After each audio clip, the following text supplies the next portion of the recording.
تو میرا خیال ہے کہ میں نے جب یہ دیکھا کہ یہ تو ایسے لگتا ہے کہ اپنی پوسٹ گورنمنٹ سروائیول کے لیے، اپنی ریوائیول کے لیے، کہ وہ وقت آنے والا ہے کہ میری چھٹی ہو جائے گی تو مجھے پھر میں کیا کہوں گا، میرے اوپر تو اتنے الزام لگنے ہیں کرپشن کے، میرے منسٹرز کے اوپر، کہ اب ساری ہماری وقت آ جائے گا اکاؤنٹیبلٹی کا، تو جب یہ چھٹی ہو جائے گی تو پھر میرے پاس کیا ہوگا؟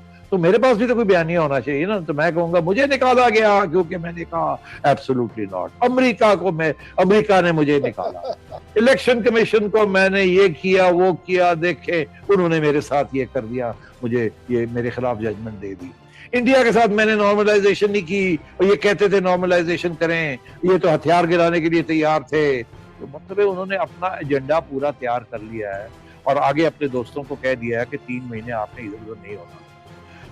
تو یہاں سے پھر میرا جو انالیسس ہے اس میں پھر میں نے چڑیا کو کہا کہ جا کے پتا کر کے آئیں کہ یہ کیا ہو رہا ہے. اور میرا تجزیہ یہ ہے کہ خان صاحب اپنی لائف آفٹر پولیٹیکل ڈیتھ جسے کہتے ہیں کہ سیاسی فارغ ہونے والے ہیں، اس کی تیاری کر رہے ہیں کہ میں جب باہر جاؤں گا تو میں کیا بیانیہ لے کے جاؤں گا. کیونکہ لوگ تو کہیں گے کہ جی آپ تو کچھ کیا نہیں، آپ نے جھوٹے وعدے کیے اور ہمارے ساتھ زیادتی کی.